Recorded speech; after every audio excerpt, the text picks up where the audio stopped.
inspirasi, euforia, Islam. Semuanya di IKIM. Permohonan adalah dipelau daripada warga negara Malaysia yang berkelayakan untuk mengisi jawatan pembantu teknik penyiaran grade JA29 di Institut Kefahaman Islam Malaysia.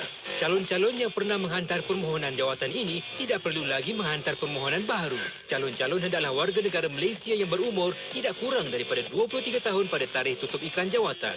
Mempunyai sijil atau diploma dalam bidang kejuruteraan elektronik, komunikasi atau komputer atau teknologi komputer rangkaian yang diiktiraf oleh IKIM daripada politeknik tempatan atau kelayakan yang diiktiraf setaraf dengannya. Calon perlu bersedia untuk bekerja mengikut shift. Calon juga perlu bersedia untuk bekerja di luar kawasan. Antara bidang tugas dan tanggungjawab utama, memastikan radio IKIM bersiaran dengan kualiti yang tinggi secara berterusan, melaksanakan kerja-kerja perbaikan dan pemulihan dengan segera, terutamanya apabila melibatkan situasi downtime, melaksanakan kerja-kerja troubleshooting terhadap sistem otomasi radio, rangkaian, peralatan radio dan infrastruktur yang berkaitan, serta memberikan sokongan teknikal kepada unit-unit lain di bahagian radio serta unit-unit yang berkaitan. Kemukakan permohonan anda kepada unit modal insan Institut Kefahaman Islam Malaysia sebelum atau pada 25 Januari 2023. Tahun baru ni, jom kita tetapkan azam baru, strategi baru, sasaran baru dan hari baru yang lebih baik. Wah, terbaik Man. Kita kembali semangat untuk nak bangunkan semula perniagaan kita. Jom bangkit Adam. Tiba masanya kita baiki kegagalan menjadi kejayaan. Ayuh bersama kami jana semula perniagaan anda dengan mengiklankan produk dan perkhidmatan kepada lebih 1 juta pendengar radio IKIM. Robot peluang diskaun 20% dalam tempoh terhad bagi tempahan pakej khas Ramadan Radio IKIM. Info lanjut hubungi unit pemasaran IKIM di talian 012-686-9236 atau 017-345-2564.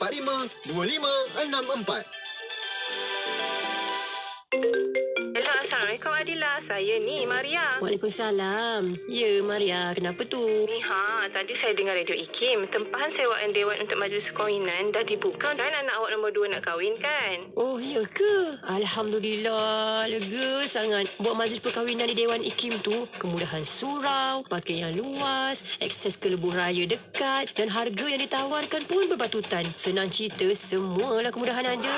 Kalau macam tu, cepatlah WhatsApp 018-353-0746 untuk tempahan sekarang. Majlis korporat keraian pun boleh tempah. Saya ulang Maria nombornya ya, 018-353-0746. Okey, terima kasih banyak-banyak. Sekarang saya telefon. Assalamualaikum.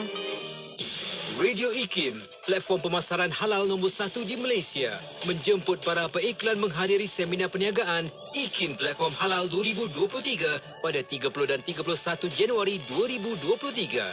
IKIM Platform Halal 2023 menawarkan ruang iklan dengan harga serendah RM40 untuk anda. Pakej adalah terhad. Sertai seminar IKIM Platform Halal 2023 supaya produk anda lebih bersedia dalam menuju hub halal dunia.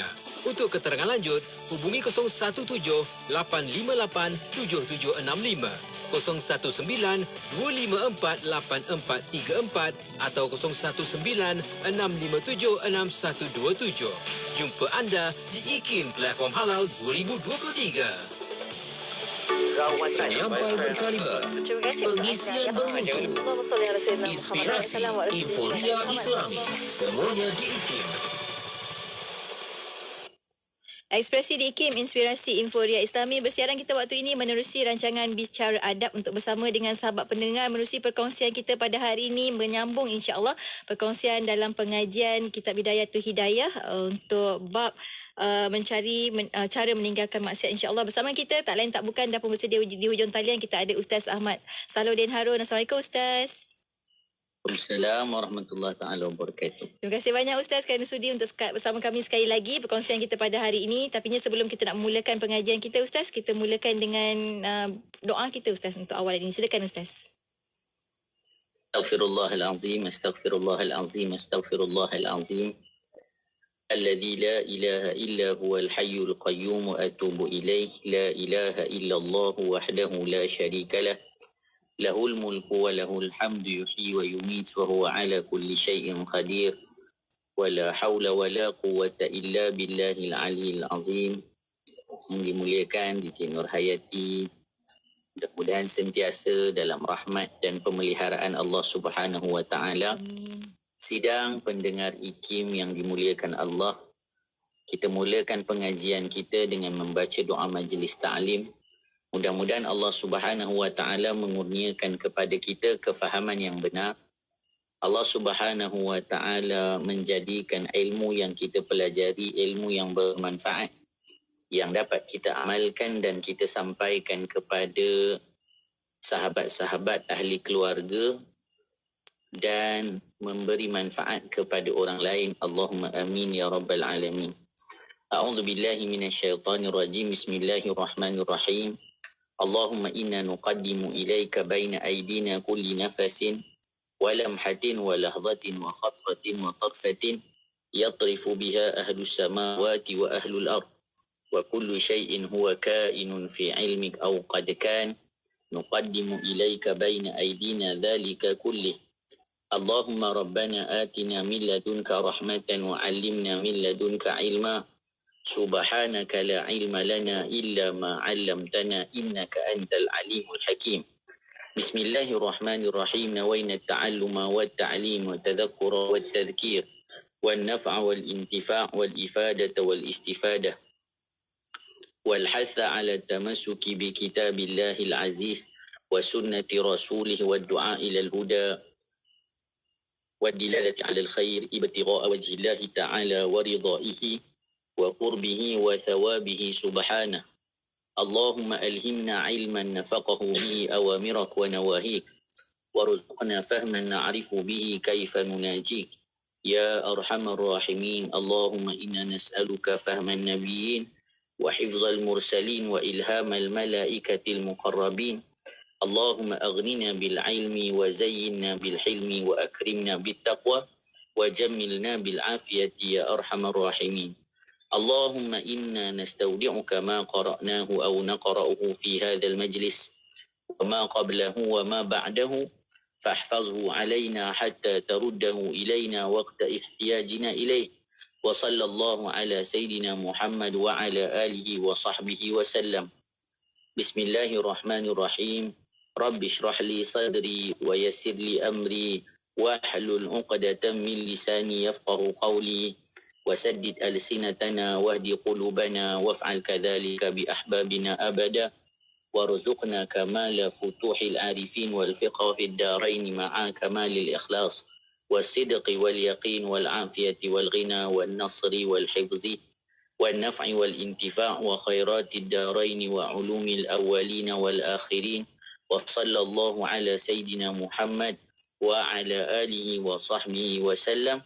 Walhamdulillahi rabbil alamin. Alhamdulillah wassalatu wassalamu ala sayyidina Rasulillah wa ala alihi wa sahbihi wa man walah amma ba'd. Alhamdulillah, puji dan syukur kita panjatkan kehadrat Allah Subhanahu wa taala dengan izin dan inayah daripada Allah Subhanahu wa taala. Dengan taufik daripada Allah Subhanahu wa taala, Allah berikan kita kesempatan waktu, kelapangan masa, kesihatan untuk kita meneruskan lagi pengajian kita di dalam kitab yang sangat barakah karangan Al-Imamul Ghazali rahimahullahu ta'ala yang diberi nama Bidayatul Hidayah. Mudah-mudahan keberkatan kitab ini, keberkatan penulisnya itu mengalir kepada kita sehingga kita dapat mengamalkannya di dalam kehidupan seharian kita. Kerana natijah daripada ilmu itu bukan berapa banyak yang telah dipelajari, berapa kitab yang telah dikhatamkan, tetapi bagaimana apa yang dipelajari itu dapat diamalkan sehingga akhirnya mendatangkan rasa takut seseorang itu kepada Allah. Rasa perhambaannya kepada Allah semakin menebal. Bahkan dilakukan segala amal itu kerana Allah Subhanahu wa ta'ala. Kita masih lagi dalam perbahasan kita pada minggu ini berkaitan dengan sifat ujub.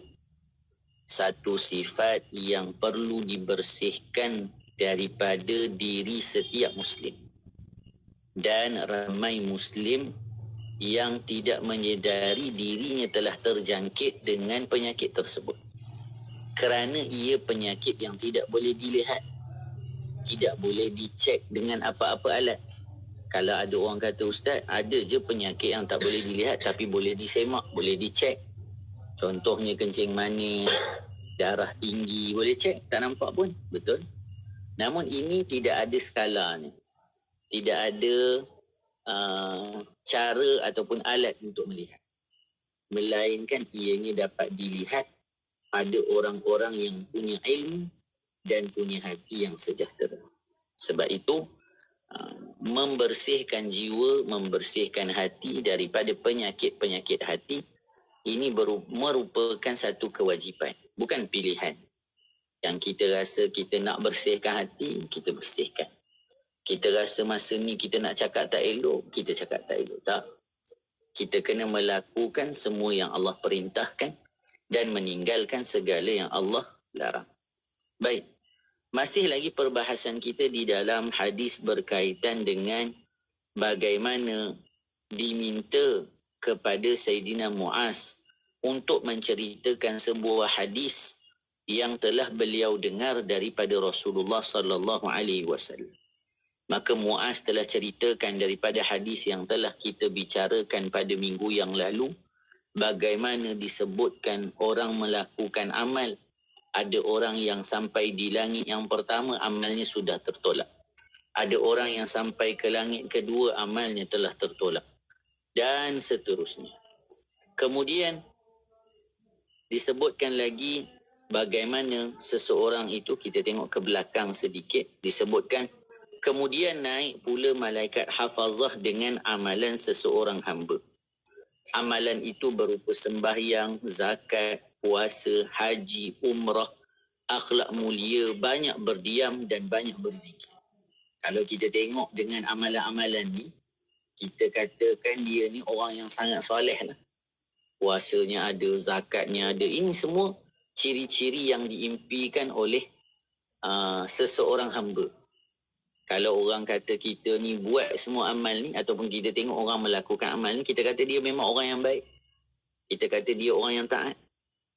Maka disebutkan apa? Amalan hamba ini diusung oleh para malaikat penjaga 7 petala langit sehingga mereka melintasi segala halangan dan sampai kepada Allah.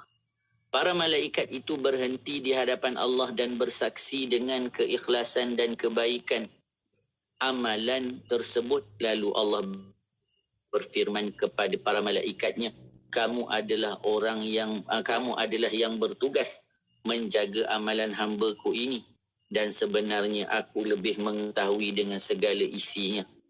Ia sebenarnya tidak menghendaki akan Aku dengan amalannya. Ia hanya menghendaki sesuatu yang lain daripadaku. Kerana itu maka Aku turunkan ke atasnya akan laknat. Maka disebutkan Allahumma salli ala Sayyidina Muhammadin wa ala alihi wa sahbihi wa barik wa sallim. Di sini disebutkan kepada kita, Allah nak bagi tahu yang Allah Subhanahu wa ta'ala lah yang mengetahui segalanya tentang kita. Sehingga apa yang diketahui oleh malaikat sebenarnya ada juga yang tidak diketahui oleh mereka. Maka sebab itu dalam permohonan ampun kita sebutkan apa? Kita mohon ampun kepada Allah daripada segala yang kita lakukan, baik yang kita ketahui dan tidak kita ketahui. Sebab ada daripada kesalahan kita yang kita tahu ianya memang salah. Dan ada daripada kesalahan yang kita lakukan yang kita tak menyedari ianya salah. Tetapi Allah yang mengetahui yang mana yang kita lakukan itu benar dan yang mana yang kita lakukan itu salah. Maka kita mohon ampun kepada Allah daripada segala kesalahan yang kita ketahui dan yang tidak kita ketahui. Sebab itu, bila kita pernah sebut sebelum ini, orang yang merasa dirinya tidak berdosa, saya tak ada melakukan apa-apa dosa ni Ustaz, maka sebenarnya itu pun sudah satu dosa. Maka bagaimana kita ingin lari daripada tidak memohon keampunan daripada Allah Subhanahu wa ta'ala. Kemudian disebutkan lagi apa? Lalu para malaikat tadi berkata, ke atasnya laknatmu dan juga laknat kami. Lalu melaknat akan dia oleh 7 petala langit dan seisinya. Mendengar sabda Rasulullah sallallahu alaihi wasallam ini, lalu Muaz menangis seraya berkata, bukan sahaja Muaz yang perlu menangis, bahkan kita lebih utama perlu menginsafi diri kita kerana ditakuti kita tergolong daripada orang-orang yang tertolak amalan. Maka disebutkan apa? Engkau adalah Rasulullah sallallahu alaihi wasallam, sedangkan aku adalah Muaz, hamba Allah yang bukan Rasul. Muaz nak bagi tahu Rasulullah sallallahu alaihi wasallam tiada kerisauan bagi dirinya kerana beliau seorang nabi, bahkan dirinya itu terpelihara dari melakukan dosa. Tapi bagaimana dengan Muaz? Ini yang perlu kita lakukan setiap kali kita membaca hadis-hadis Nabi dan juga ketika kita membaca kisah sirah dan sebagainya. Bukan untuk menghukum orang lain. Kadang-kadang kita ni bila baca apa-apa daripada hadis untuk mendapatkan dalil tentang sesuatu, kita mencari hujah untuk menyalahkan seseorang. Ataupun menyatakan apa yang kita lakukan benar, betul. Tetapi sebenarnya pembacaan hadis-hadis baginda Nabi terutamanya agar ia dapat mencahayai hati-hati kita yang gelap, yang penuh dengan maksiat. Bila kita baca hadis ni, bukan kita nak kata, ni yang jadi pada orang ni yang jadi kalau orang begini, semata-mata. Tetapi tengok, Sayyidina Muaz ketika mana menyebutkan hadis ini, ketika bersama dengan Nabi, dia yang menangis. Dia yang risau akan diri. Dia yang takut kalau itu adalah dirinya dan berlaku pada dirinya. Maka sedemikian kita bila membaca hadis ini, bukan kita nak cerita ada orang begitu, ada orang begini, ada orang begitu semata-mata. Tetapi yang lebih besar adalah kerisauan itu pada diri kita sendiri. Ditakuti kitalah yang menjadi orang-orang yang telah dibawa amalnya satu persatu. Ketika sampai di hadapan Allah tertolak amal-amal tersebut. Apa akan jadi pada kita? Apa yang akan kita bawa bertemu dengan Allah? Apa modal kita untuk masuk dalam syurga? Kalau semua amal itu tertolak, jangan cerita tentang kerisauan pada orang lain. Sebenarnya kerisauan pada diri kita sendiri yang lebih utama untuk kita fikirkan. Kemudian disebutkan lagi apa? Maka bagaimana aku dapat selamat dan sejahtera? Lalu Rasulullah sallallahu alaihi wasallam menjawab, hendaklah engkau ikuti aku walaupun hanya dengan sedikit amalan. Maka Nabi bagi solusinya. Nabi bagi penyelesaiannya. Kata baginda Nabi sallallahu alaihi wasallam, hendaklah engkau ikuti aku walaupun hanya dengan sedikit amalan. Wahai Muaz, jaga lidahmu baik-baik daripada mencela saudaramu yang membaca Al-Quran. Jangan kita mencela siapa-siapa daripada saudara-saudara kita. Kenapa? Kan kita sebutkan tiada siapa mengetahui bagaimana pengakhiran kehidupannya. Kemudian disebutkan lagi apa? Yakni golongan ulama. Dan pertanggungkanlah segala dosamu ke atasmu dan jangan engkau mempertanggungkan dosamu ke atas mereka dan jangan engkau menganggap dirimu bersih. Ni yang kita kata. Merasa baik itu buruk yang sukar dibuang. Dan merasa buruk itu baik. Kenapa? Tengok. Kerana telah disebutkan. Jangan kita merasa diri kita bersih. Tak ada dosa. Tak ada salah. Yang salah orang lain. Yang salah tempat lain. Golongan lain. Yang betul semuanya kita. Dan jangan pula engkau mencela orang lain. Dan jangan engkau memuji dirimu di hadapan mereka. Dan jangan engkau campurkan urusan dunia di dalam urusan akhirat. Dan jangan engkau menyombong diri di dalam majlis. Nanti orang ramai akan takut kepadamu kerana kejahatanmu Dan jangan engkau berbisik kepada seseorang sedangkan seorang lagi ada di sisimu. Jangan kita bersembang berdua, ada orang ketiga. Kerana itu mendatangkan syak pada orang lain. Dia ni kata kat aku ke? Jadi jangan. Dan jangan engkau membesarkan dirimu, maka akan terputus daripadamu segala kebaikan di dunia dan akhirat. Semua perkara di atas menjadikan kita nanti tidak mendapat kebaikan di dunia dan di akhirat. Bahkan yang lebih ditakuti, diri kita muflis di hadapan Allah Subhanahu wa taala, yakni muflis daripada amal dan juga pahala. Dan jangan engkau carikan, yakni pecah belah akan manusia, maka mencari akan dikau oleh anjing-anjing api neraka pada hari kiamat. Ini pesanan yang cukup penting dalam kehidupan kita pada hari ini. Jangan kita mulakan api perpecahan pada kesatuan yang telah kita bina. Jangan kita apikan di sana, apikan di sini. Kerana apa? Kerana seperti mana yang telah disebutkan. Mencari akan dikau oleh anjing-anjing api neraka pada hari kiamat. Sebab itu, bila kita dengar apa-apa, kita kena sebut ittaqullah. Takwalah pada Allah. Takutlah pada Allah. Kena ingatkan diri kita sentiasa pada perkara-perkara begini. Kemudian, disebutkan Allah Ta'ala telah berfirman, وَالنَّاشِطَاتِ نَشْطًا. Maksudnya, demi yang mencari akan carikan. Yakni, apabila engkau ketahui, wahai Mu'az, siapa mereka yang mencari itu? Apakah engkau ketahui, wahai Mu'az, siapakah mereka yang mencari itu? Siapa yang memecah belahkan? Mu'az bertanya, Ya Rasulullah, sebenarnya siapa mereka?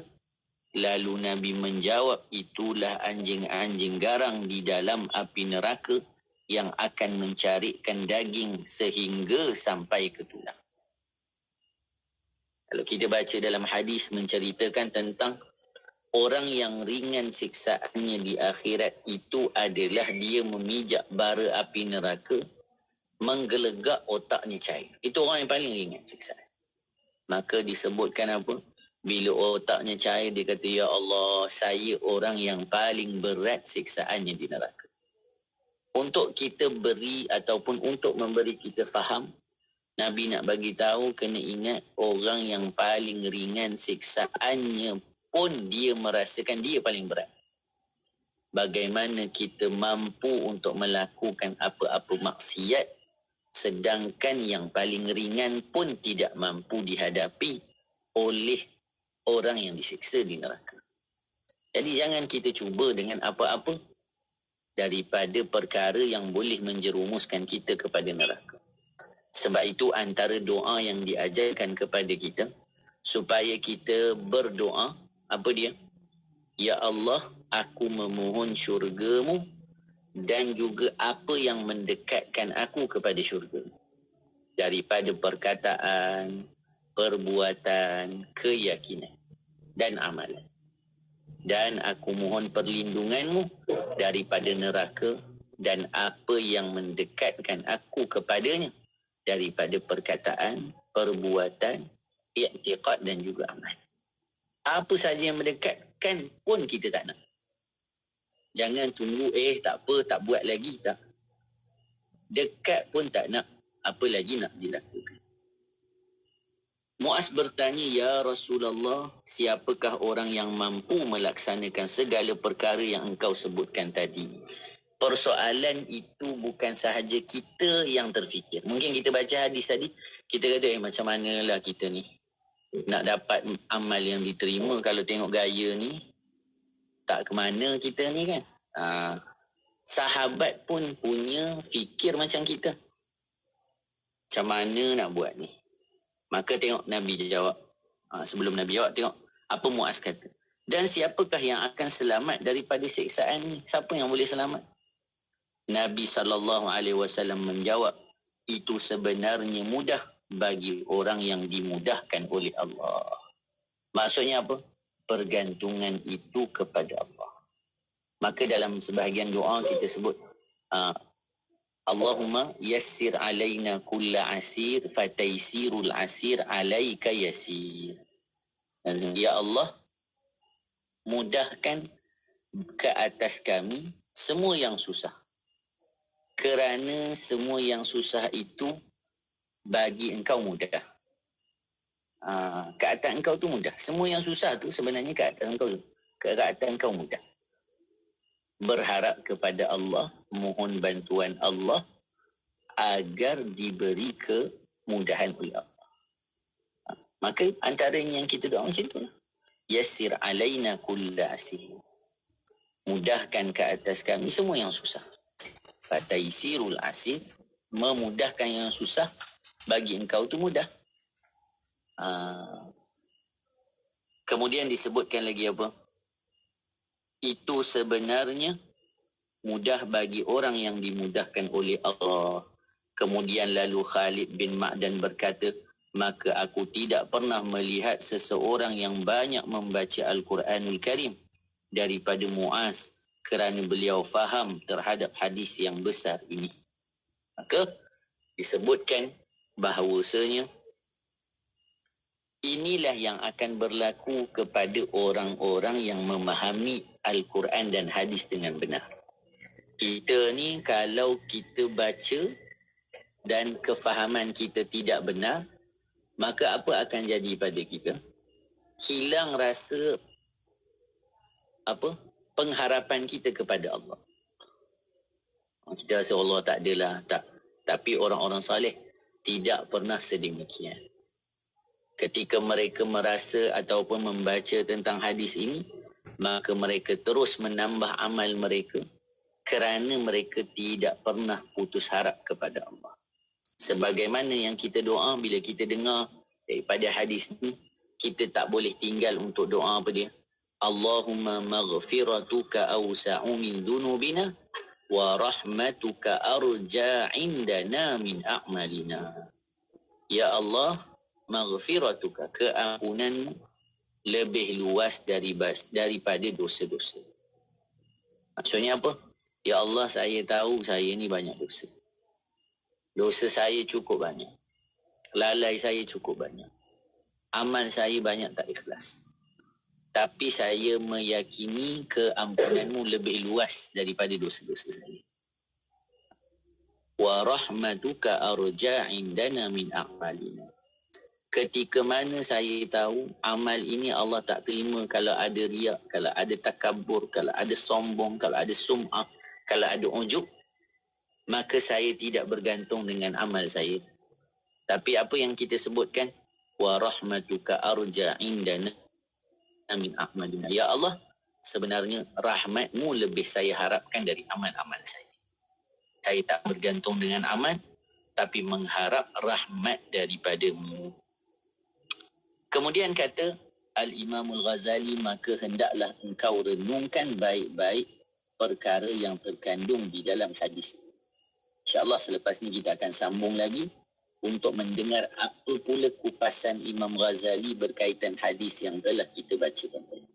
InsyaAllah. Terima kasih banyak Ustaz bawakan banyak doa tadi sebenarnya. Untuk rakan pendengar mana yang teliti tu, mana yang dapat tu, bolehlah catatkan doa-doa tersebut di bahagian komentar di FB IKIM FM saat ini. Kita akan berhenti rehat seketika. Kembali selepas ini untuk anda. Jangan ke mana-mana, teruskan kesetiaan bersama kami. Tentunya hanya di IKIM, Inspirasi Inforia Islami menerusi Bicara Adab. Ya Nabi salamun alaika ya Rasul sallallahu ala Muhammad al-Mustafa. Ya Nabi salamun alaika ya Habib sallallahu ala Muhammad al-Mustafa. Allahumma salli ala Muhammad wa ala ali Muhammad kama sallaita ala Ibrahim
استمروا معنا في إذاعتكم إذاعة معهد الوعي الإسلامي الماليزي Lembah Kelang 91.5 FM. Bicara adab di IKIM, inspirasi Inforia Islami, kita kembali bersiaran waktu ini bersama dengan sahabat pendengar menerusi rancangan Bicara Adab untuk terus kita mengupas dalam perkongsian kita pada hari ini bersama dengan Ustaz Salahuddin Harun untuk perkongsian kita dalam Bicara Adab. Bincang-bincang kita menerusi kitab Bidayatul Hidayah dalam bab cara meninggalkan maksiat, cara meninggalkan sifat ujub.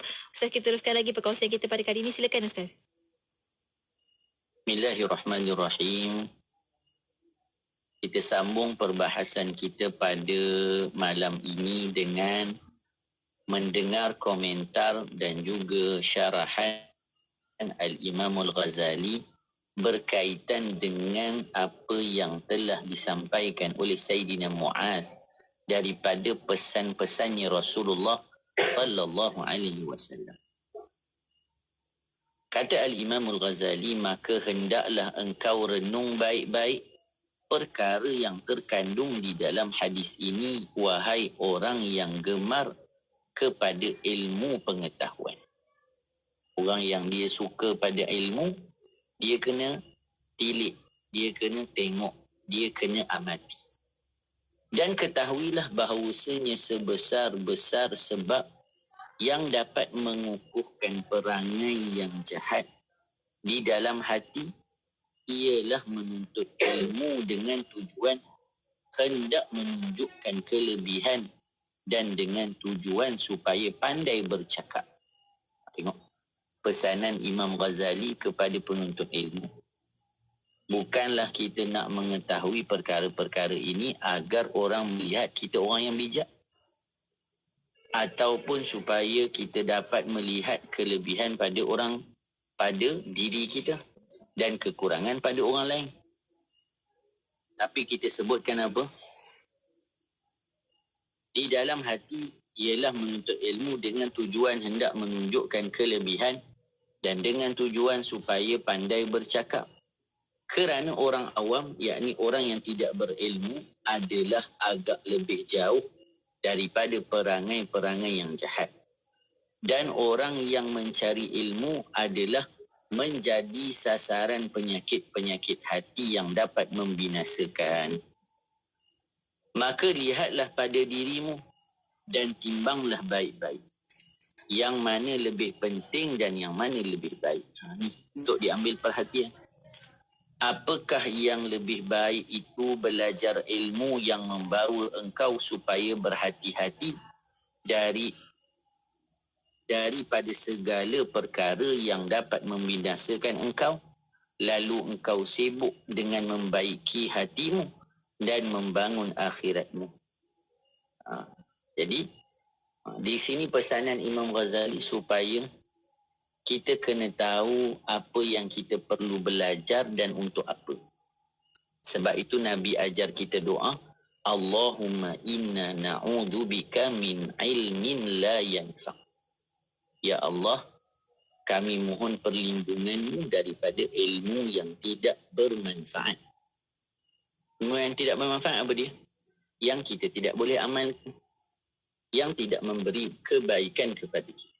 Sebab itu, kalau kita boleh ulang dalam siri ini, sebelum ini kita dah sebutkan pada pertemuan-pertemuan awal pada kitab ini dan sebelumnya, doa yang kita baca setiap kali kita mulakan pengajian. Apa dia? Kita doa pada Allah, Allahumma inna nastaudi'uka ma qara'nahu aw naqra'uhu fi hadzal majlis wa ma qablahu wa ma ba'dahu fahfazhu alaina hatta taruddahu ilaina waqta ihtiyajina ilaih. Kalau mungkin DJ Nur Hayati perasan, Ustaz Lutfi pun ada membaca doa yang seumpamanya, tapi dengan lafaz yang sedikit berbeza. Doa ini disebutkan apa? Bila kita dah belajar, kita sebut apa? Allahumma inna nastaudi'uka. Ya Allah, kami tinggalkan kepadamu apa yang telah kami pelajari, apa yang akan kami pelajari. Fahfazhu alaina. Ya Allah, engkau jaga apa yang kami belajar ni. Lepas tu kemudian apa yang kita nak? Hatta taruddahu ilaina waqta ihtiyajina ilaihi. Dan kemudian apa pula kita nak? Ya Allah, agar apa yang kami pelajari ini engkau kembalikan kepada kami waktu kami perlukan. Ramai orang belajar, tapi bila mana nak mengamalkannya, dia tak boleh amal. Dia lupa, dia tak ingat dan sebagainya. Semua itu sebab apa? Sebab Allah tidak beri taufik kepada dia untuk beramal. Maka, bila kita belajar, kita kena minta kepada Allah, Allah kembalikan ilmu itu pada kita waktu kita perlukan. Ini penting.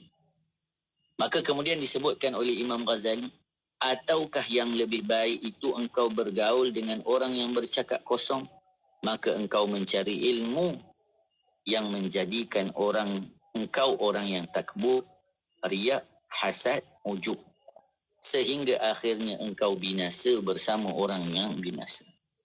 Dan ketahuilah olehmu bahawa 3 perkara ini, yakni hasad, riak dan ujub, ialah punca kepada segala penyakit hati.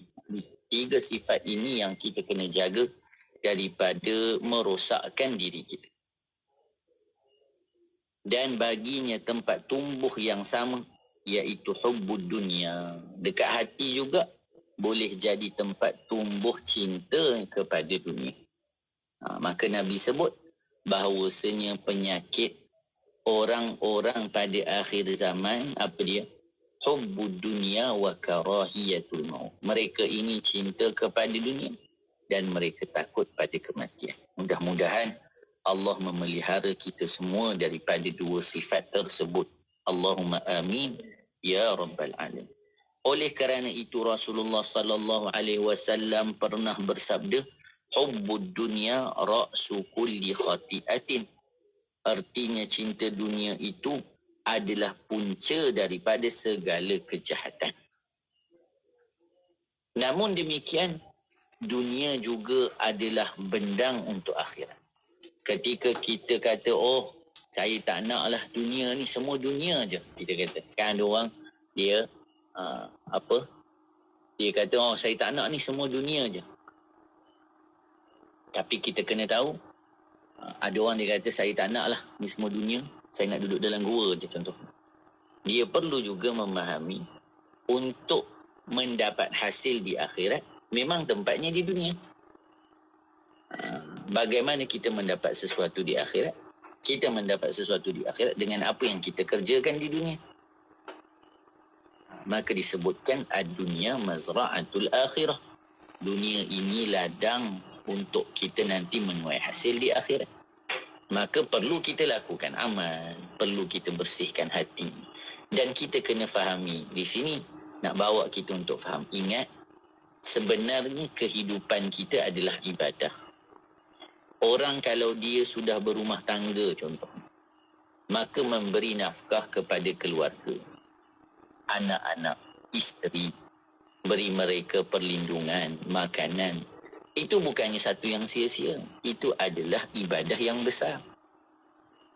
Seorang isteri yang hidupnya mungkin di rumah, tetapi dia terus melayani, berkhidmat, mentaati suaminya, maka itulah ibadah bagi dirinya.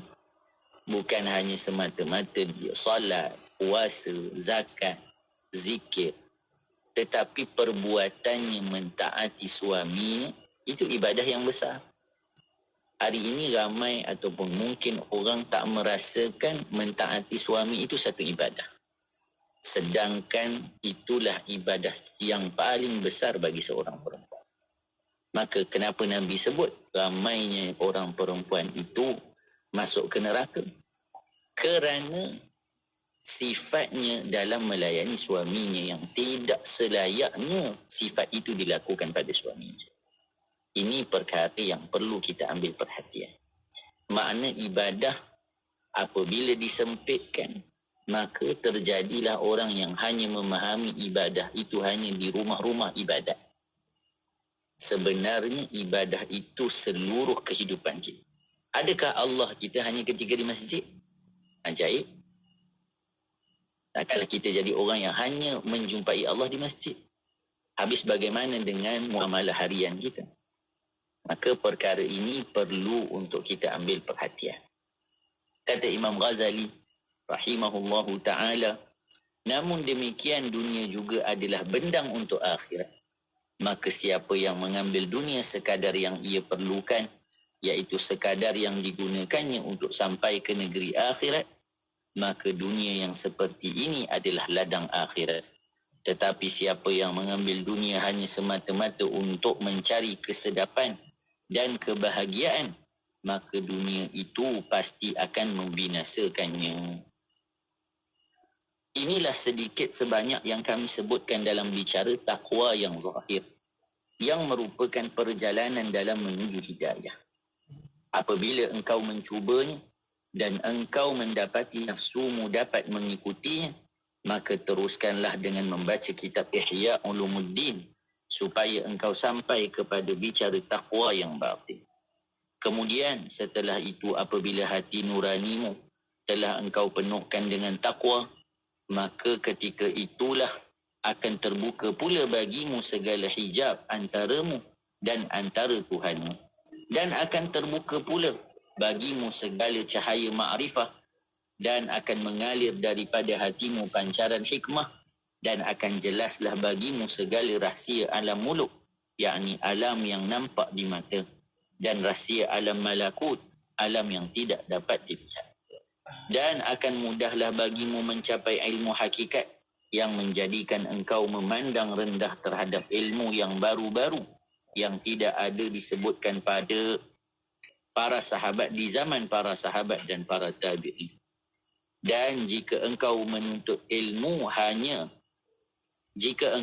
menuntut ilmu qila wa qala, yakni ilmu perdebatan dan ilmu perbalahan dan khilafiyah, maka alangkah besarnya musibahmu. Ingat, tujuan ilmu bukan untuk kita mendabik dada menyatakan kita benar ataupun kita yang benar.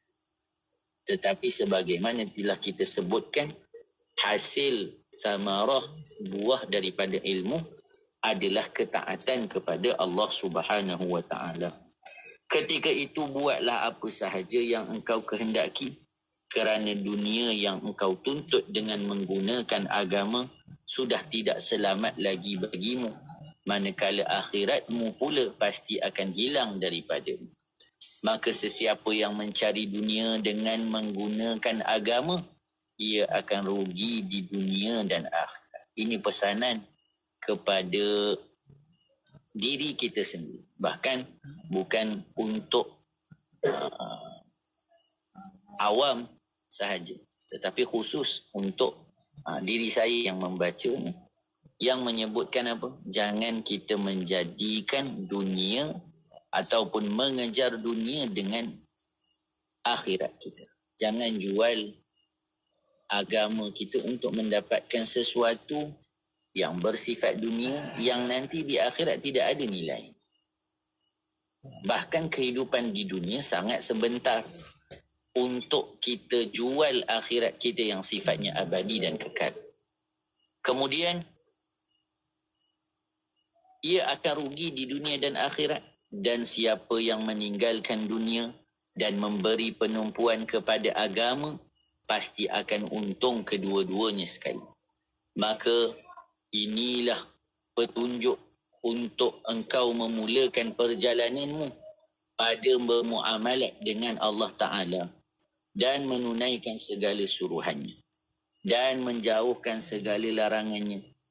Sekarang aku akan sebutkan kepadamu beberapa petunjuk pula yang dapat engkau jadikan panduan dalam hidupmu di dunia ini bersama dengan Tuhanmu dan bersama dengan segala hamba-hamba Allah Ta'ala. Maka disebutkan di sini, setelah Al-Imam Al-Ghazali menjelaskan berkaitan dengan 3 sifat yang merupakan maksiat bagi hati, yang perlu dijaga oleh setiap orang yang ingin menuju jalan hidayah, maka kata Al-Imam Al-Ghazali, setelah berbicara tentang bagaimana memulakan perjalanan pada bermuamalat dengan Allah dan menunaikan segala suruhannya dan menjauhkan segala larangannya. Jadi sekarang Imam Ghazali kata apa? Sekarang aku akan sebutkan kepadamu beberapa petunjuk yang dapat engkau jadikan panduan hidupmu di dunia ini bersama dengan Tuhanmu dan bersama dengan segala hamba Allah Subhanahu wa taala. Setelah cerita tentang maksiat batin dan ketaatan dan maksiat yang zahir, maka barulah sampai babnya bagaimana pula yang perlu dilakukan oleh seseorang dalam pergaulannya kepada Allah dan pergaulannya sesama makhluk, supaya dia dapat sampai kepada Allah dengan jalan yang benar. Maka di bahagian yang ketiga, Imam Ghazali membahaskan pula berkaitan dengan perkara yang disebutkan adab-adab pergaulan ataupun disebut sebagai adabus suhbah. Adab bagaimana seseorang itu dapat bermuamalah dengan Tuhannya dan bermuamalah dengan makhluk Allah Subhanahu wa taala dengan cara yang benar. Allahumma salli ala Sayyidina Muhammadin wa ala alihi wa sahbihi wa barik wa sallim. Itulah yang dapat kita sampaikan dan itulah yang disebutkan oleh Al-Imam Al-Ghazali berkaitan dengan sifat ujub. Satu sifat yang mungkin kita rasakan biasa-biasa sahaja pada nama. Namun setelah kita baca, kita boleh mengetahui bahawasanya kebahayaannya bukan sahaja di dunia, tetapi menyebabkan seseorang itu nanti tidak mampu untuk menjawab di hadapan Allah Subhanahu wa taala. Mudah-mudahan Allah Subhanahu wa taala mengurniakan kita semua, baik yang mendengarkan secara live kita di radio ataupun di mana-mana siaran, juga ahli keluarga kita dapat kita pelihara daripada sifat ini. Mudah-mudahan kita sentiasa dapat berakhlak dengan akhlak yang junjungan besar baginda Nabi sallallahu alaihi wasallam. Tidak ada yang boleh menjaga hati kita melainkan Allah Taala jua. Maka sebab itu bila kita melaksanakan salat, dalam tahiyat kita doa apa? Ya muqallibal qulub, wahai yang membolak-balikkan hati, tsabbit qulubana ala dinika wa ala ta'atik. Tetapkan hati kami atas agamamu dan mentaati. Kerana inilah sahaja jalan untuk mendapat keredaan daripada Allah Subhanahu wa taala. Wallahu a'lam. InsyaAllah nanti kita akan bertemu lagi dalam perbahasan bahagian terakhir daripada kitab Bidayatul Hidayah. Walaupun kita sebut bahagian terakhir, bukannya minggu depan khatamnya. Bunyi itu bagi semangat. Oh, nak khatam dah kitab ni. Bila belum tahu. Bila belum tahu.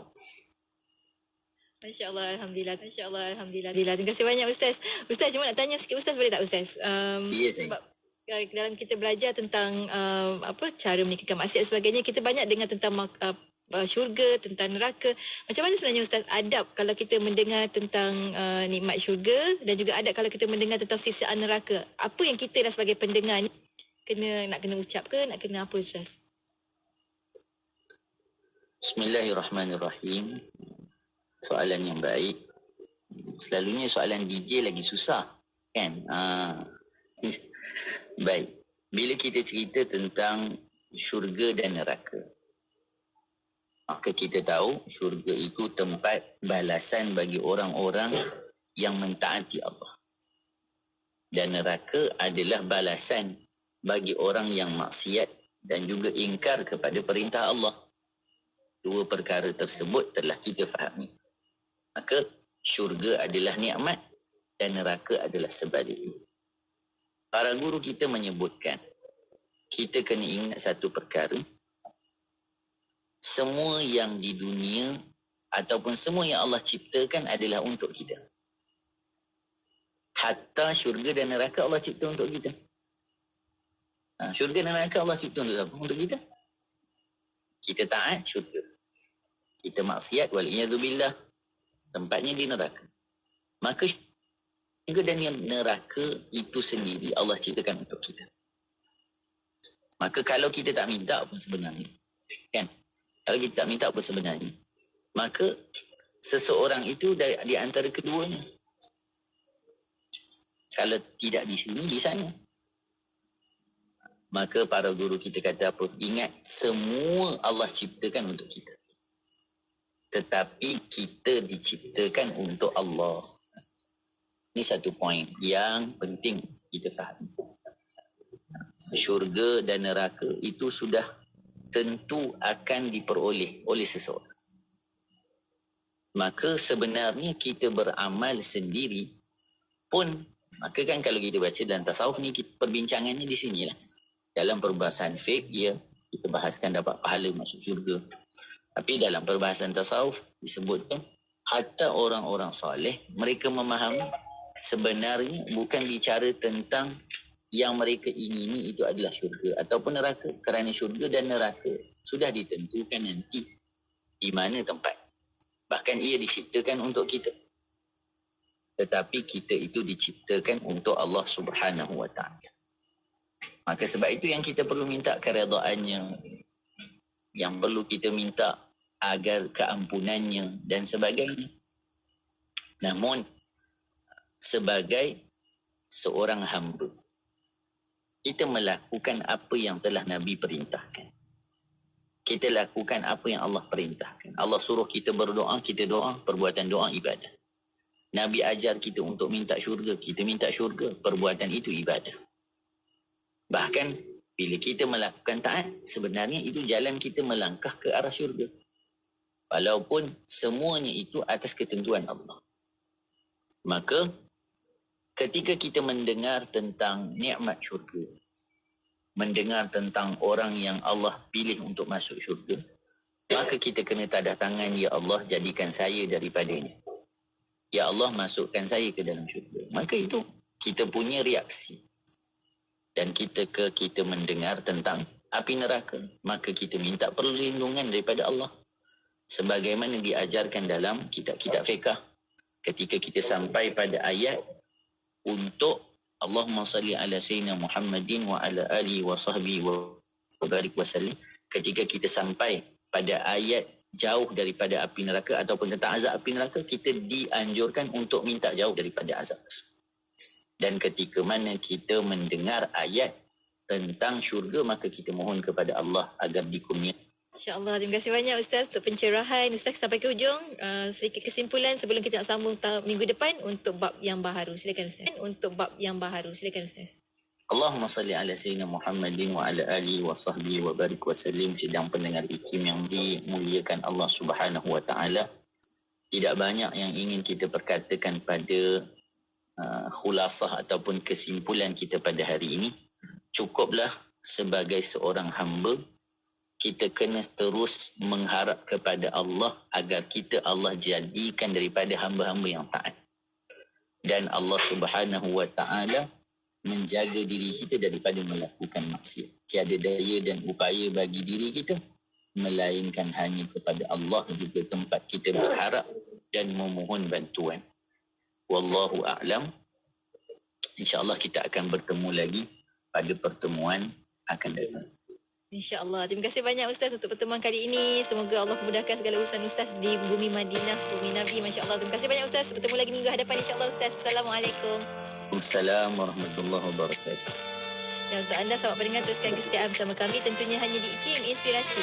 Terangilah hati ini, selimutkanlah raga ini dengan hidayahmu, kuatkan imanku dan keredaanmu, muliakan hatiku dan ku berserah. Rahmati hidup kami, amin. Berkati hidup kami, amin. Bukalah hati kami, amin. Sempurnanya jiwa, sempurnakan hidup kami, amin. Berkati hidup kami, amin. Bukalah hati kami, amin. Sempurnanya jiwa, sempurna semua. Sempurna semua.